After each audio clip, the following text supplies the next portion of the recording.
সাদা স্রাব হচ্ছে এক প্রকার ফিজিওলজিক্যাল চেঞ্জ।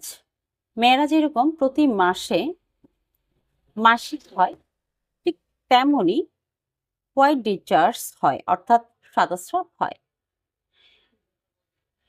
এই বিশেষ করে সাদা স্রাবটি শরীরে বিভিন্ন ধরনের হরমোনাল চেঞ্জেসের কারণে হয়। আজকে আমি এই সাদা স্রাব হলে কি করতে হবে, কোন কোন সময় আমাদের সতর্ক থাকতে হবে, কোন প্রকারের স্রাব দেখা দিলে আমরা ডাক্তারি পরামর্শ নিব, এসব বিষয়ে জানবো এই ভিডিওর মাধ্যমে। এবং কিছু খুব ইম্পর্টেন্ট হোমিওপ্যাথিক মেডিসিন আপনাদেরকে জানাবো। এই মেডিসিনগুলো সিমটম যদি সঠিকভাবে মিলিয়ে আপনারা প্রয়োগ করতে জানেন, খুব অল্প সময়ের মধ্যে আপনারা এই সাদা স্রাব থেকে মুক্তি পেতে পারেন। চলুন তাহলে শুরু করা যায়। সাদা স্রাব কিন্তু বিভিন্ন প্রকারের হয়। সাদা কালার, ডিমের শ্বেতাংশের মতো, অর্থাৎ ডিম ভাঙলে যেরকম একটা চটচটে টাইপের লালা স্রাব থাকে, সে স্টাইলের হয়। আবার চাল ধোয়া জলের মতো হয় এবং দুধের স্বরের মতো হয়। আবার এর মধ্যে কালার পরিবর্তনও হয়, হলুদ কালারে দেখা যায়, অনেক সময় সবুজ দেখা যায়। বিভিন্ন ধরনের এই ডিসচার্জ হয়। যদি আপনার সাদা স্রাব যাচ্ছে কিন্তু আপনার পেটে কোনো প্রকারের ব্যথা নেই এবং কোনো দুর্গন্ধ নেই এবং আপনার শরীরে কোনো দুর্বলতা নেই, সেই ক্ষেত্রে আপনার দুশ্চিন্তা করার কোনো কারণ নেই।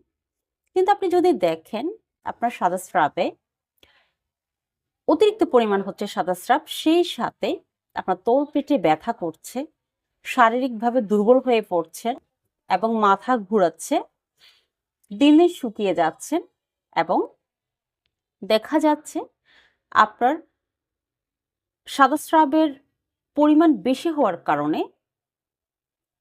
আপনার জরায়ুতে প্রভাব পড়ছে।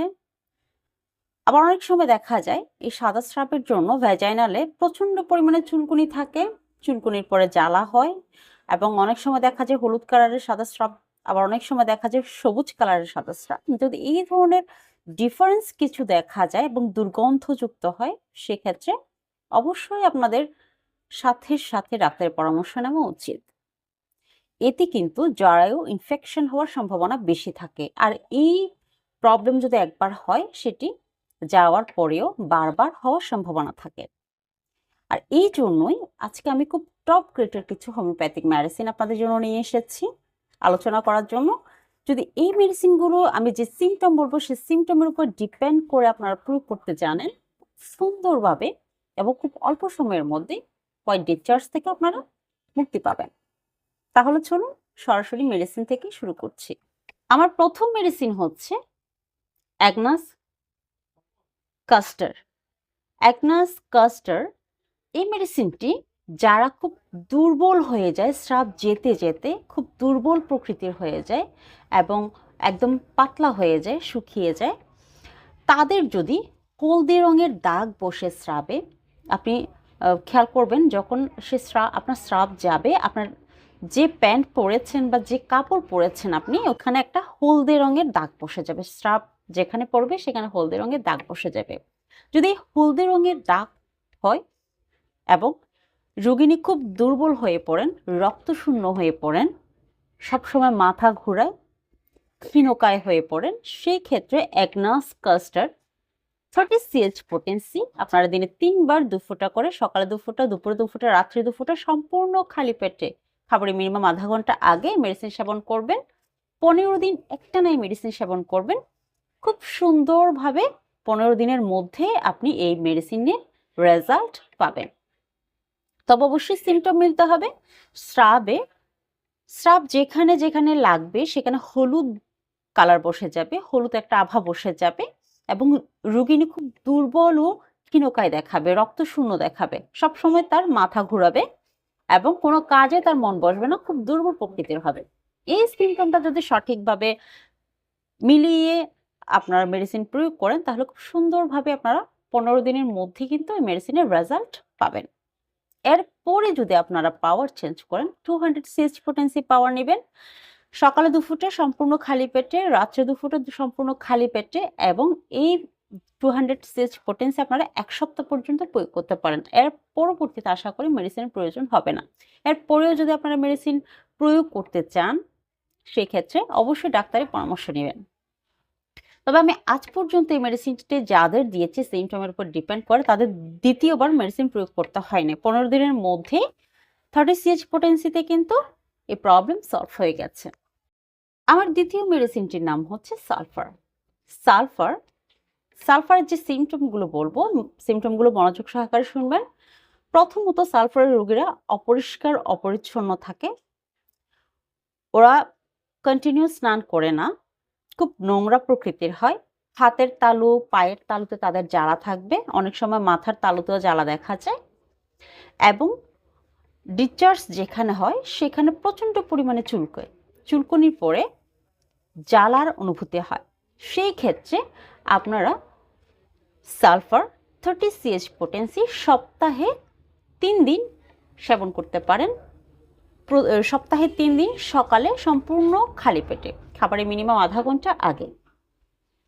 সালফার কন্টিনিউ সেবন না করলে বেটার, তবে আশা করি সপ্তাহে 3 দিন সেবন করলে আপনার অনেকটা রিলিফ হবে। এরপরে যদি প্রয়োজন হয় আরও 1 সপ্তাহ আপনারা মেডিসিন নিতে পারেন। এর পরবর্তীতে আপনার 200 সিএইচ পোটেন্সি সপ্তাহে একবার করে নিতে পারেন, ডাইরেক্টলি জিভে দিয়ে 2 ফোঁটা সম্পূর্ণ খালি পেটে।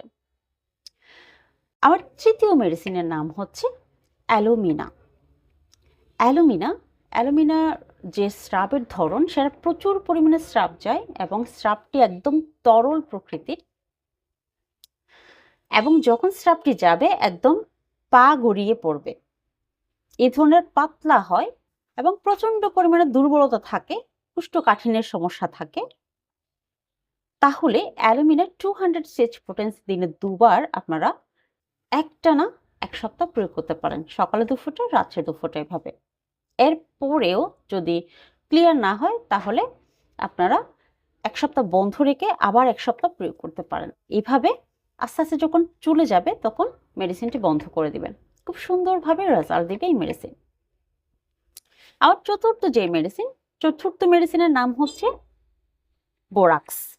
বোরাক্স কিন্তু খুব সুন্দরভাবে রেজাল্ট দেয় পয়েডিচার্সে। তবে পয়েডিচার্সের ধরনটা হবে ডিমের শ্বেতাংশ, যেরকম ডিম ভাঙলে যে একটা সাদা চটচটে ডিমের অংশ থাকে, সেরকম একদম চটচটে ধরনের হবে, এবং যখন স্রাবটি যাবে তখন একটা গরম অনুভূতি হবে, নিম্ন গতিতে ভয় থাকবে তাদের, এবং দেখা যায় মাসিকের আগে এবং মাসিকের পরে এই স্রাবটা একটু বেশি যায়। সেক্ষেত্রে বোরাক্স 30 সিএইচ পোটেন্সি দিনে 3 বার করে আপনারা একটানা 15 দিন নিতে পারেন, সম্পূর্ণ খালি পেটে 2 ফোঁটা করে, সকাল দুপুর ও রাত্রে 3 বার করে দিনে 15 দিন একটানা নিতে পারেন। আশা করি 15 দিনের মধ্যেই এই স্রাব আপনাদেরকে মুক্তি দিবে। তো বন্ধুরা, আমার এই 4টি মেডিসিনই ছিল আজকের।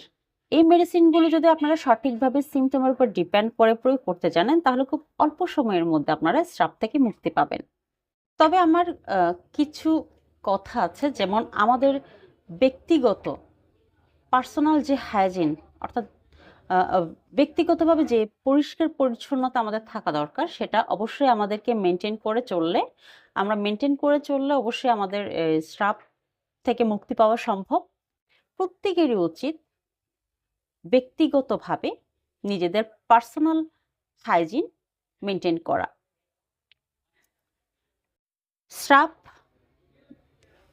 কম আর বেশি প্রায় প্রত্যেকেরই যায়, তবে এটি ততক্ষণ পর্যন্ত ক্ষতিকর না যতক্ষণ পর্যন্ত ব্যতিক্রম দেখা না যায়। যেমন পেটে ব্যথা করবে, দুর্গন্ধ সৃষ্টি হবে, কালারের চেঞ্জেস হতে পারে। সেই ক্ষেত্রে আপনাদের অবশ্যই নিকটস্থ ডাক্তারের পরামর্শ নেওয়া উচিত।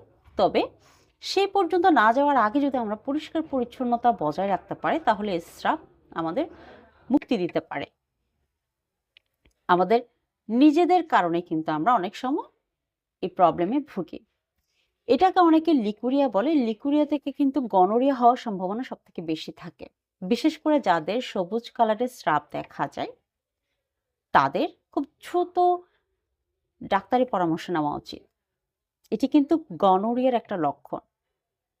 তো বন্ধুরা, আশা করি ভিডিওটি আপনাদের ভালো লেগেছে। ভালো লাগলে অবশ্যই চ্যানেলটিকে লাইক এবং সাবস্ক্রাইব করতে ভুলবেন না। পাশে থাকা বেল আইকনটি চাপবেন যাতে আমি আরো নিত্য নতুন ভিডিও আপনাদের কাছে পৌঁছে দিতে পারি। আজকের মতো এখানেই বিদায় নিচ্ছি। নমস্কার।